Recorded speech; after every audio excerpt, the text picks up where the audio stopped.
What do you think of Mike Brown if Mike Brown winds up being the guy?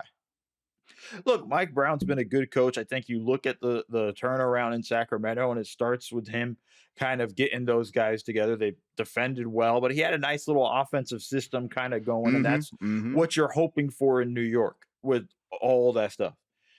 I'm going to be a here now. This is where I'm going to be a bit mean, right? Like they ain't going to make a difference.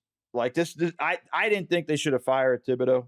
I thought, you get to the conference finals, you get to game 6 in the conference finals. I have a lot of problems with Tibbs as a coach, and particularly not having an offense. So I understand why you'd want to go and you get Mike Brown and try to get an offensive system implemented and put together with everything you have.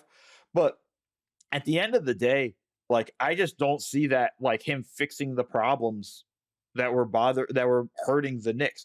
As bad as the offense was, that wasn't the issue, right? Like even not using your bench, which Tibbs didn't, and Mike Brown will use his bench more.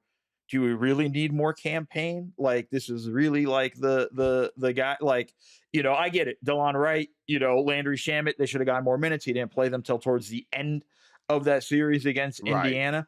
I'm gonna be right. honest with y'all. They weren't going to the finals because Delon Wright and Landry Shamet didn't play enough.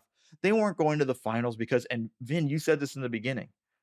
Jalen Brunson and Karl-Anthony Towns net negatives defensively. That makes it extremely difficult. And it wasn't even like, hey, we're trying defensively. No, they just couldn't do it. Whatever it is, there was a level that we've seen a lot of bad defenders in the league. We just need you to hold up long enough Right, for us to kind of right. get behind you. And those guys weren't able to do it. That's really what the issues are. Now, I'm more than happy to eat crow. If Mike Brown turns around, gets those guys to defend a bit better, and then they have an offensive system that uses Mikal Bridges a little more often, uses OG Anunoby a little bit more often, takes some pressure off of Brunson and Cat carrying the offensive load, I'm all for it. I just don't know if that's what's going to happen. It's hard to say. Like my thing, part of it is, do these guys need a coach with gravitas? Right? Do you need a coach that has a super strong outward presence?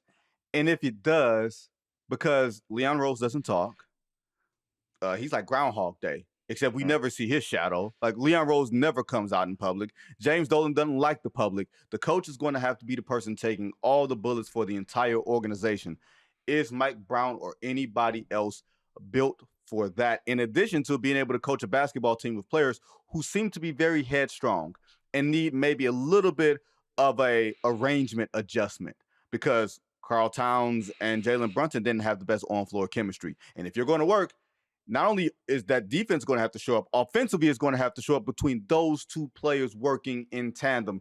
Is Mike Brown that guy? I don't know if there is a coach walking the earth that can take that roster, even with the Eastern Conference being as open as it is. I don't think any of us are picking the New York Knicks to go to the finals next year unless you're a Knicks fan. And there's a lot of Knicks fans in media, but I'm just saying, some of us sober-eyed people, I don't know if any of us are doing that.